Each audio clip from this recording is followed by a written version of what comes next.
what may hurt your feelings is if you're the peace bearer, you bring the olive branch and they don't receive it. It can hurt your feelings. You can get resentful. You can retaliate. But at the end of the day, you just have to look yourself in the mirror. Like if you're the peacemaker and they don't receive it, that's kind of on them, I think. Welcome to the Up Your Average podcast, where Keith and Doug give no-nonsense advice to level up your life. So buckle up and listen closely to Up Your Average.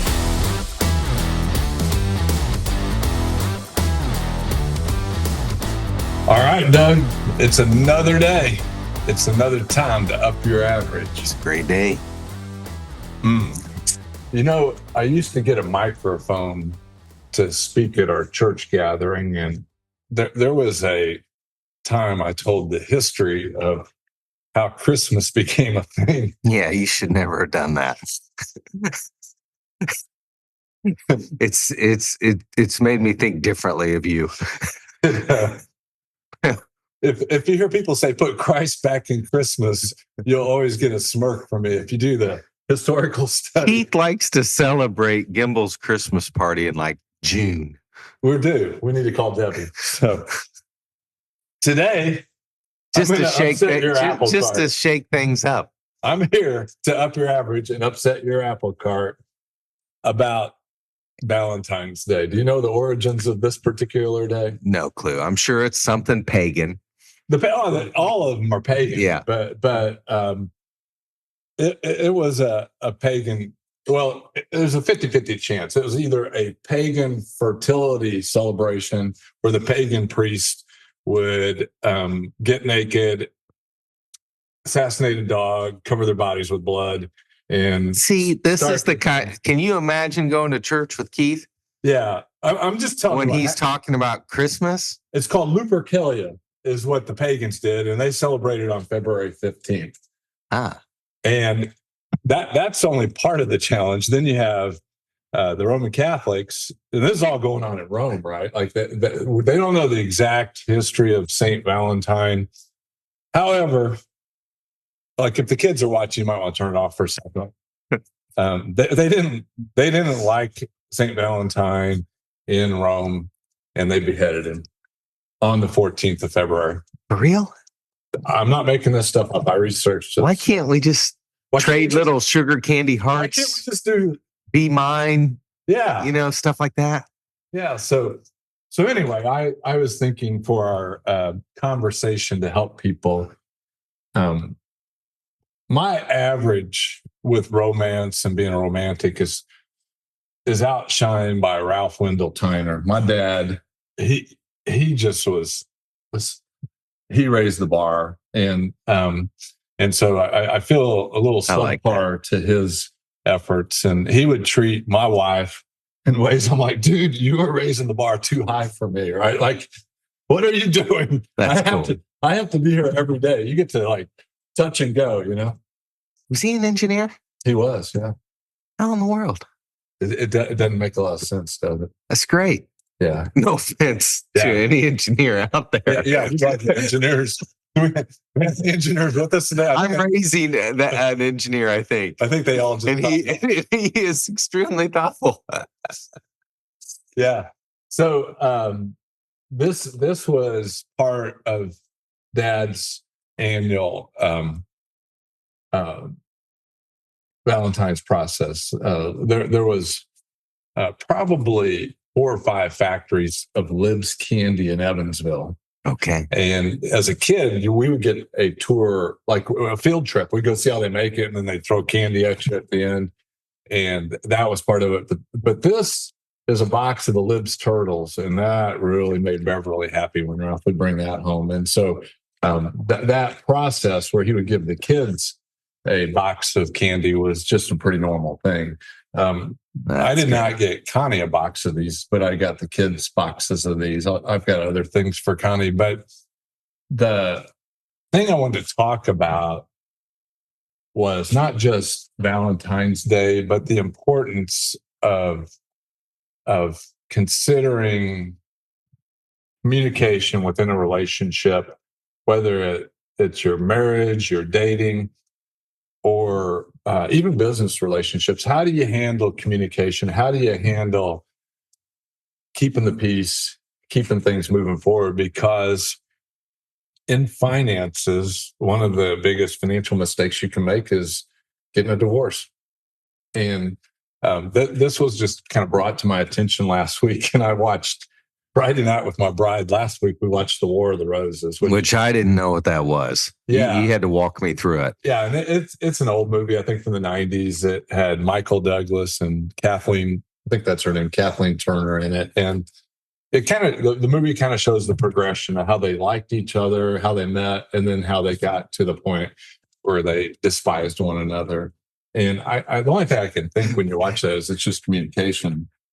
So you're saying that's not a great Valentine's Day date I would tonight? not watch that tonight. Yeah, Connie, I think we saw it originally together, and she wasn't that amped that I wanted to watch it last weekend. But I think when you watch it, you go, oh, yeah. I think this happens a lot more than people know, or they wouldn't have made the movie. Yeah, right. And so part of my prep was I was thinking about the word compromise, because you kind of got to do that when you're married, don't you think? In most relationships. Yeah. I've been in a number of business relationships, and some of those have gone well. Some of them have ended because we couldn't compromise, right? And I was studying that word a little bit, and it like if you want a synonym to the word compromise, it means adventure or risk. And so when I was thinking about that, is you have to, if you're going to compromise in a relationship, to give up something, you're taking a risk.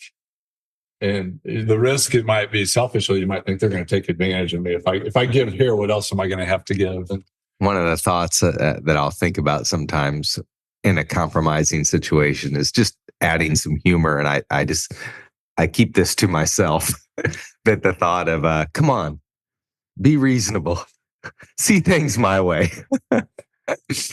and it's helpful to have that humorous thought, because then you can step back and say, all right, maybe I need to look at this a little differently. And I don't mean to sound self-righteous saying that, because I get plenty of it wrong, but you do have to step back and get out of your own way sometimes. I think that idea even goes back to last week when we were talking about failure, because Bob Warren used to say, when we would go to like some training retreats at his place, he would say, you are free to fail here. And if you're honest, if you're going to look yourself in the mirror, you know that you've failed in some areas. And so whoever you're trying to build a relationship with, maybe you give them room to fail, so that the lines of communication can stay open. If the lines of communication go closed, I think that's probably the end of the road. Like if you can't communicate, you need to figure out what we do here.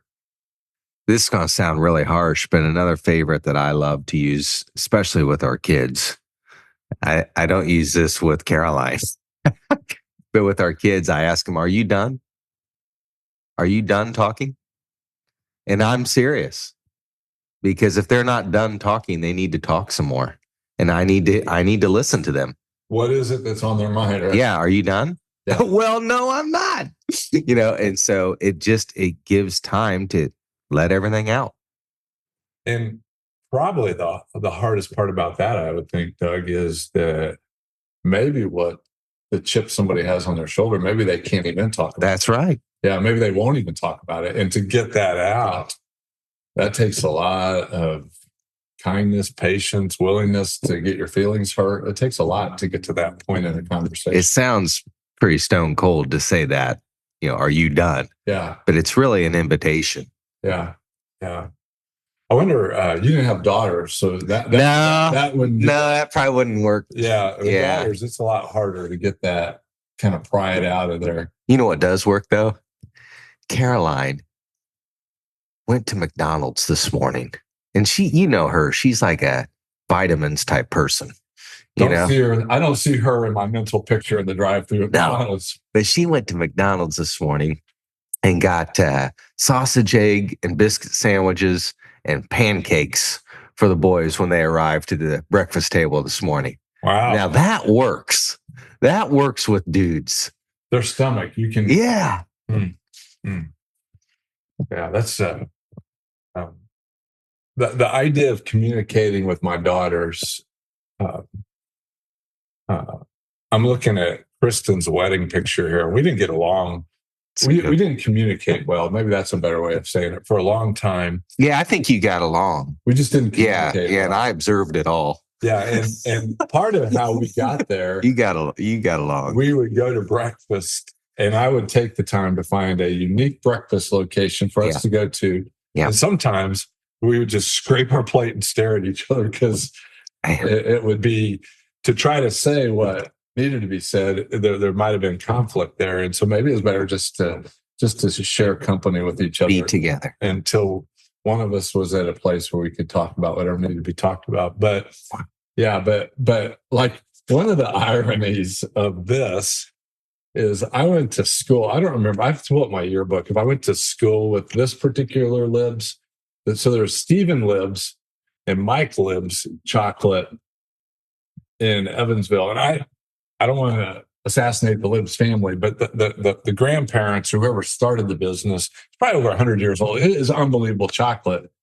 But I don't know if Mike and Stephen were cousins or brothers, but they couldn't operate the original company. You're telling us they were competitors? They ended up not getting along and competing with one another. In Evansville. There's a big enough market for chocolate. Yeah. Isn't that crazy? Yeah. And so to say that communication and conflict inside relationships, I don't know the story of them and how whatever happened there. But I know my own business challenges where conflict is coming and the difficulties of navigating through those things and hoping for a place of restoration. Not necessarily in business. I don't think you really have to restore the business relationship, but I think you can get to the point where the friendship is restored at some level. But to get into things like that where there's conflict, I just think that it's a worthy pursuit of communicating better and to I heard you using a word a while ago, repent. And that word, if you look at it, it means to change your mind. And probably from failure, you're more likely to have a change of mind about things. Like if you've had failure, you can kind of be honest with yourself more. If you've just been successful and everything, maybe it's hard to be real honest with yourself. But I think if you're honest with yourself, you're better at maybe seeing the other person's side of the story. You maybe not agree with their side of the story, but you don't have to agree in all relationships. In marriage, it's a pretty important place to start having better communication. Yeah, early on, the 5 love languages by is it Gary Chapman? I didn't read that book. I've heard a lot of people refer to it. That was a good one. That might be worth a read. That might be worth me rereading. But it just talks about the ways that you can communicate your love for someone and a way that you can actually receive their love to you. And that was a pretty influential book back in the day. That was a churchy kind of thing that probably some couple older than us recommended. They saw our need and our lack of wisdom and said, these folks need help. And they sent us the book.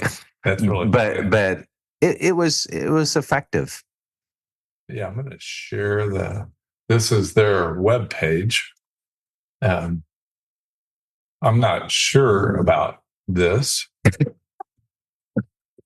I don't know what that was, but I love how you say I'm not sure about, and for all of you who know Keith, you know that he needs to understand what's going on before he shares something. Yeah, there was something going on there that I did. Hopefully what you're seeing is relationships don't have to be complicated. I'm not sure if that's truth in advertising out there.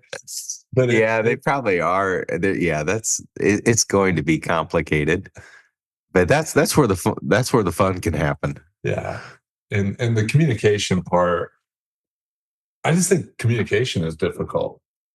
Like it's probably more difficult culturally today. And I'm going to be as bold to say as any time in history, because people don't do as much face-to-face communication. They try to do it in the written communication with texting. And writing is a horrible way to have conflict, to navigate conflict. Like to text through conflict is horrible. The principle that you should write down positive reinforcement and speak negative reinforcement has been lost in the last decade. And you never, I don't think, in a personal relationship, I don't think you want to write negativity. I think you want to look the person in the face and talk through the negativity. And you can write positive reinforcement. I don't think anybody gets tired of that, right? Telling them how great they are. But if you have something bad to say, you probably need to sit down with that person one-on-one. Yeah, and I don't know that goes on a lot today. A lot of conflict happens because of it's typing on the keyboard or on your phone or something like that. And I don't know what your memories are of your parents and their communication, but I think that's the expectation setter is, well, my mom and dad did this and it was wrong. Or my mom and dad did this and it was right. Why don't you treat me like that? Or why do you treat me like that? And you can't put that on mom and dad because they didn't marry your spouse and they didn't marry you. And so we're individually created. We've got some funky stuff going on that we got to deal with that only you and your spouse really know. It's pretty unfair to put that on your parents. And as a parent, I have some thoughts that I have to process sometimes that make me wonder, we really don't fight a lot. Is that a bad thing? Am I setting my kids up for failure? But that's on you, boys, and how you handle yourself and your relationships. I forgot what happened. Casey and Kevin have been living with us since they graduated. Hopefully they're going to feel comfortable to move into their place probably in the next 60 days or so. But they were coming towards the dinner table, and Connie and I were bantering about something last night, and Casey came running in the kitchen, quit arguing. And because we had the same thing, there just weren't a lot of conflicts in our household, and whatever we were bantering about wasn't a big deal to either one of us, but it was elevated to a point that she wasn't even accustomed to hearing that elevation of conflict. So, but if you grew up in a house where conflict was more prevalent, I would think you're probably more motivated to not bring that into your household. Yeah. And I used to hear this as a kid, like, great granny was not an emotional person. She was not a hugger. Okay. So what are you going to do about that? Do you want to hug someone? You should hug them. If you don't hug them. Find another way.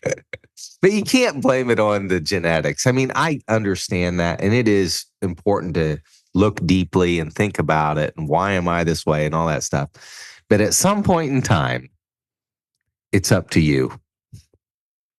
I've probably told you this story of me picking a fight with my entire mother's side of my family. Yeah. So grandma died, and I love her. Don't get me wrong. She was cantankerous though. And the night that she died, I had this compulsion in me that I had to speak at her funeral. And I don't know if I'd ever spoken in any kind of religious setting. And I knew exactly what I was supposed to say.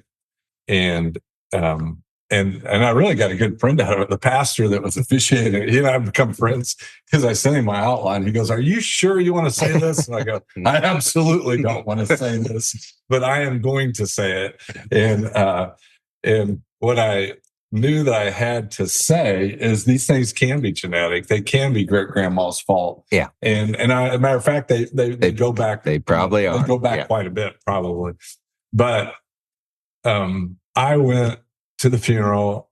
I feel like I was wearing a funny tie or something because I wanted to distract from what I was going to say. It was not going to be funny at all. Grandma died in her mid-90s, so she didn't really have any friends in the room. The only friends in the room would have been my parents and my aunts and uncles' friends and my cousins' friends.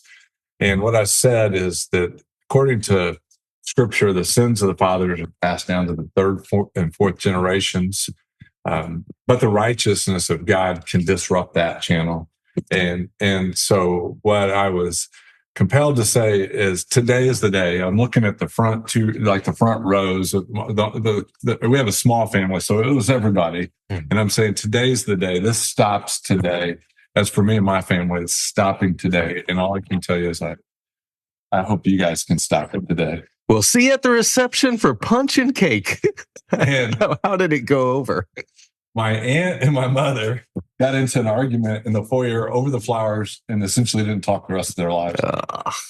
And you could be upset about that. Yeah. Like anything, you could be upset about it. Or you can say, you know what?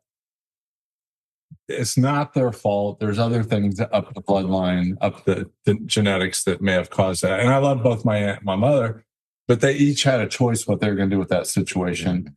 And and so did you. Yeah. I would go into I called my aunt to see if she wanted to reconcile with my mom. I think maybe a month before my mom's last birthday. And I called my cousin, and my cousin said, you don't want to do that. So I go, give me her phone number. And I called my aunt, and we were having a wonderful conversation. And then she started trash talking my mom. I'm like, we are not going to have that conversation. And I'm not kissing and telling her. I think this is, if I didn't think this was ordinary in our culture, I wouldn't even tell my family story. But I think people try to think that it's not ordinary, that it's just their. Yeah, but how cool that you were the bridge to show your aunt some kindness and love.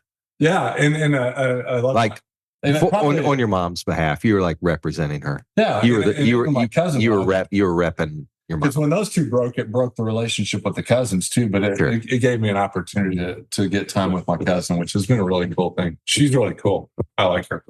Yeah, but this whole idea, what do you do with relationships? How do you communicate better? How do you not end like the War of the Roses, where the conflict just gets bigger and bigger? And it really doesn't have to be. It started small.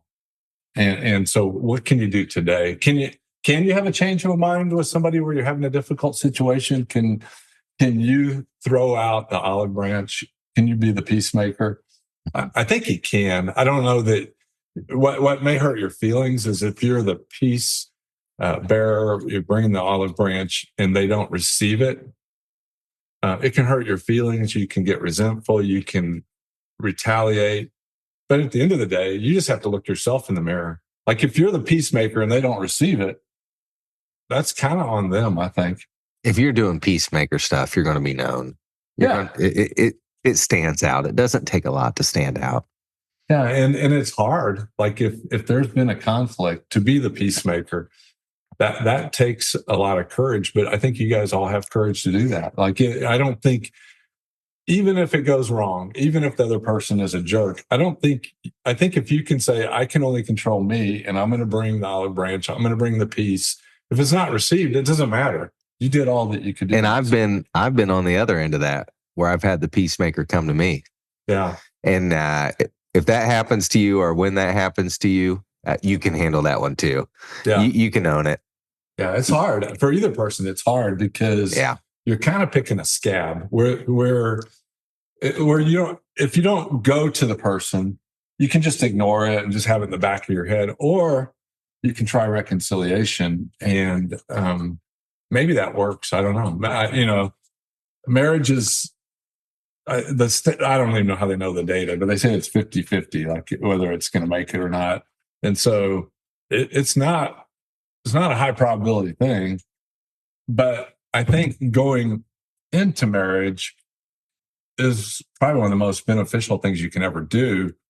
And probably what you need to know going into it is this is a big deal, and we need to talk about how do we communicate, particularly when we disagree. Like maybe before you get into marriage, how are we going to navigate disagreements? And then it's like Mike Tyson, right? Everybody has a plan until they get punched in the face. Yeah. And so when you get punched in the face, what are you going to do? Probably these words, I am sorry. Yeah. I think I only know what I know about my parents, right? Like I only had subset experiences around them. But like my mom's side, it was a little more kind of aggressive relationship. My dad's side is a little more passive. And so if you brought somebody that hadn't really been around conflict into somebody who had, and you mix that all up, that's a whole different thing that you don't even, like if you're in that situation, it's probably going to be a real learning grounds for you, I'd say. Yeah, because you just have two different life experiences until that moment. But what are you going to do? You might as well communicate going into it and continue doing it along the way. The bottom line is everyone wants to be delighted. They want to be delighted in. Like when you're around them, they want you to really enjoy them. Yeah. And what a great day to do that. Like today, you probably can't get some Stephen Lib's chocolate. If you're in Evansville, I would definitely take it to the ones you want to delight. This is some really good stuff. Nice wrapping. Well, yeah, the Libs folks did that for me. But there's probably somebody you can delight today. Like if you don't have a significant other, maybe it's somebody at the coffee shop you go to that you can let them know they're important. You can do it to your siblings. You can do it to whoever. But delighting in somebody, that's going to bring a smile to their face. What do you think, Doug? Did we up anybody's average today? I hope so. I upped mine just thinking about this stuff. So I hope you guys have a great weekend, and I sure look forward to seeing you the next time we get to hang out.